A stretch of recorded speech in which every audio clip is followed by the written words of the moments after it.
সালে শিখিয়ে দিবেন। প্রতিদিন করার মতো প্রথম আমলে সালে হলো 5 ওয়াক্ত নামাজ সময় মতো ধীরে ধীরে আদায় করবেন। এর চাইতে বড় কোনো আমলে চলে না। এই একটা যদি করেন আর ছোটখাটো কোনো আমল নাও করতে পারেন, বড় গুনাহ থেকে বেঁচে থাকেন, ইনশাআল্লাহ নাজাতের পথ অর্ধেক সুগম হয়ে যাবে। 5 ওয়াক্ত নামাজ, এইটার কোনো বিকল্প ইসলামে আর কিছু নাই। এটা ঠিক রাখতেই হবে, এই ক্ষেত্রে কোনো ছাড় নেই। দাঁড়ায় না হলে বসে শুয়ে যেভাবে পারেন পড়তেই হবে, কোনো ছাড় নেই।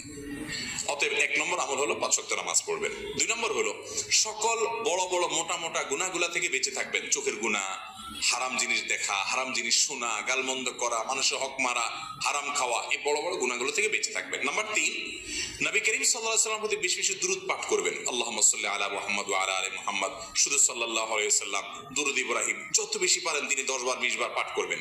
নাম্বার 4, ইস্তিগফার বেশি বেশি করবেন। আস্তাগফিরুল্লাহ ওয়া আতুবু ইলাইহি, আস্তাগফিরুল্লাহ ওয়া আতুবু ইলাইহি, আস্তাগফিরুল্লাহ আল্লাযী লা ইলাহা ইল্লা হুয়াল হাইয়ুল কাইয়্যুম, এরকম ইস্তিগফার করবেন। নাম্বার 5,